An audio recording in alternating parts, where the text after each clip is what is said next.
Shalom, selamat pagi Bapak Ibu Saudara-saudara yang dikasihi oleh Tuhan Yesus. Selamat bertemu kembali pada pagi hari ini untuk kita bersama-sama bersekutu untuk mendengarkan firman Tuhan. Karena itu Bapak Ibu Saudara-saudara, sebelum kita mendengarkan firman Tuhan, mari kita terlebih dahulu berdoa. Ya Bapa di surga, selamat pagi Tuhan Yesus. Terima kasih Bapa kalau pagi hari ini kami masih dapat bersekutu kembali bersama-sama untuk mendengarkan firman Tuhan. Biarlah ya Bapa, firman-Mu boleh menjadi rema bagi kami. Dan hati kami dikuasai oleh Roh Kudus Tuhan. Sehingga hati kami dipimpin untuk mendengarkan firman-Mu dan mengerti akan firman Tuhan. Sehingga firman Tuhan boleh menjadi bekal bagi diri kami. Terima kasih Bapa, terpuji nama Allah Bapa di dalam Kristus Yesus Tuhan kami. Amin. Bapak Ibu Saudara-saudara yang dikasihi oleh Tuhan Yesus, firman Tuhan yang akan kita dengarkan pagi hari ini diambil dari kitab Kolose pasal 3 ayat 16. Demikian dikatakan oleh firman Tuhan. Hendaklah perkataan Kristus diam dengan segala kekayaannya di antara kamu, sehingga kamu dengan segala hikmat mengajar dan menegur seorang akan yang lain, dan sambil menyanyikan mazmur dan puji-pujian dan nyanyian rohani, kamu mengucap syukur kepada Allah di dalam hatimu. Demikian firman Tuhan. Bapak Ibu Saudara-saudara, kalau kita di dalam sebuah persekutuan keluarga ataupun gereja, misalnya di dalam pertangyangan, tentu saja kita akan mendengarkan firman Tuhan di sana sambil menyanyikan lagu puji-pujian atau nyanyian rohani. Lalu di sana tentu ada doa, mengucap syukur kepada Tuhan Allah. Nah, apa yang kita ambil dari persekutuan tersebut? Dari ibadah yang kita lakukan bersama-sama. Ya, tentu saja di sana kita akan mendengarkan firman Tuhan, di mana firman itu tentu akan membawa dampak bagi kita ketika kita memang mengimani firman yang ditaburkan itu. Lalu kemudian tentu saja hati kita juga menjadi hati yang bersukacita, karena di sana di dalam persekutuan tersebut kita bernyanyi, memuji, dan bersyukur kepada Tuhan.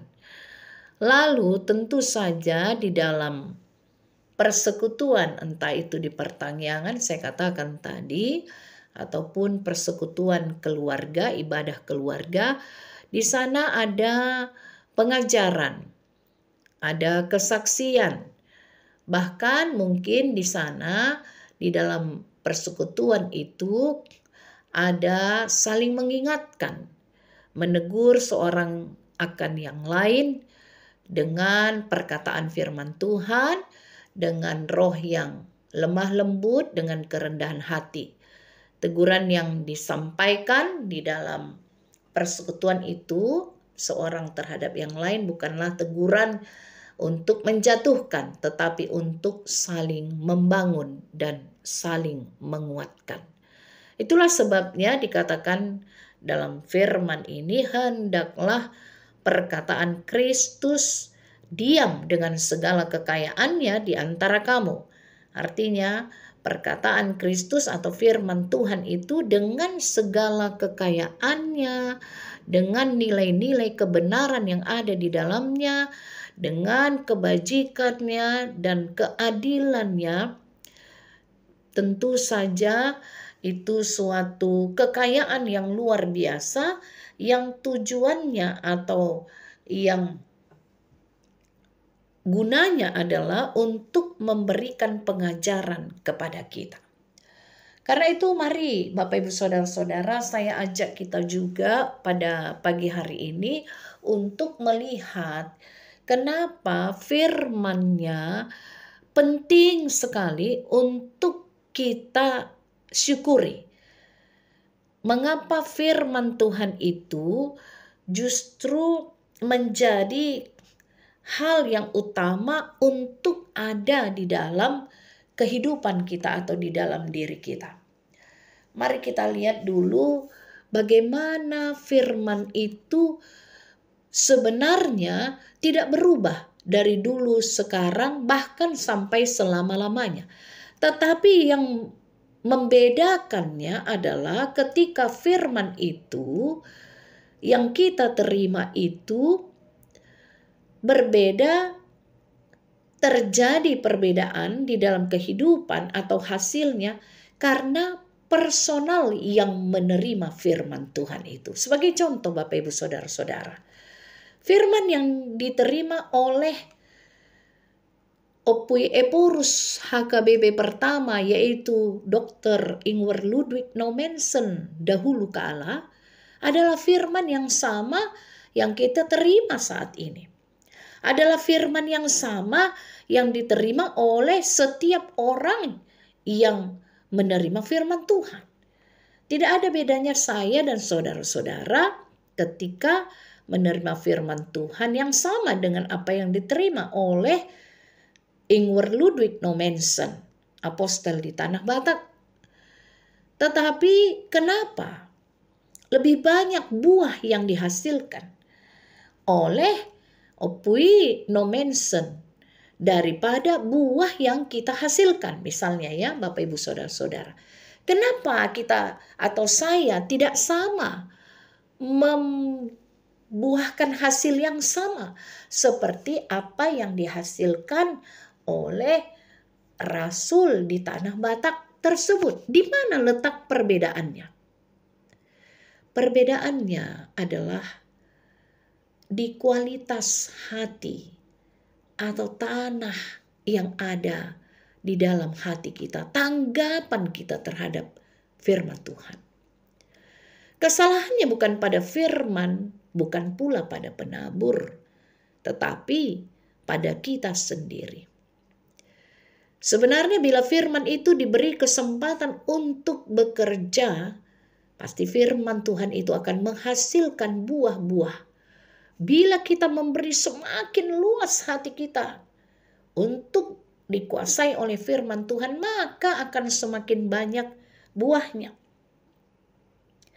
Dan inilah kekayaan firman Tuhan itu. Sehingga bagi yang menerimanya akan memiliki hikmat. Dia bisa memberikan pengajaran kepada orang lain, bahkan menegur orang lain, dan orang yang ditegur melalui firman Tuhan yang disampaikan pasti tidak akan menjadi marah atau tersinggung. Karena itu Bapak Ibu Saudara-saudara, penting untuk kita renungkan hal ini. Maka dikatakan oleh pemazmur, renungkanlah firman itu atau Taurat itu siang dan malam. Supaya apa? Supaya hati kita setiap saat mau dan bersedia. Semua pintu dan jendela hati kita bersedia untuk dimasuki firman Tuhan tanpa batas. Bahkan sampai ke seluruh hidup kita, seluruh dimensi kehidupan kita, kita biarkan untuk dirasuki oleh firman Tuhan. Membiarkan diri kita dirasuki oleh firman Tuhan. Karena itu jelas Bapak Ibu Saudara-saudara, dikatakan oleh Kolose 3 ayat 16 ini, hendaklah perkataan Kristus diam dengan segala kekayaannya di antara kamu.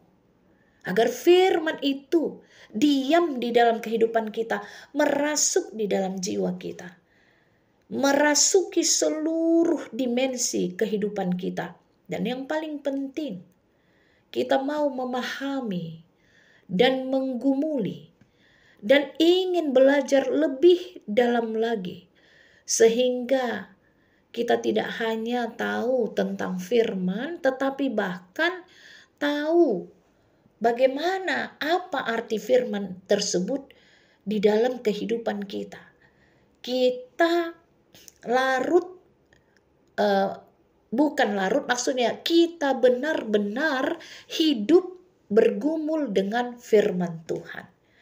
Bukan hanya sekedar mendalami secara intelektual atau secara teologi kita paham, secara konsepsi, tetapi tidak pernah mau merenungkan sehingga firman itu hanya sampai di dalam pikiran kita, hanya sebatas pengetahuan kita, tetapi tidak merasuki sampai ke dalam hati yang terdalam. Karena itu Bapak Ibu Saudara-saudara, kita harus memberikan kesempatan kepada diri kita untuk merenungkan firman Tuhan itu. Bahkan perlu bermeditasi, diam dan mengingat-ingat firman Tuhan sehingga firman itu benar-benar menguasai hidup kita.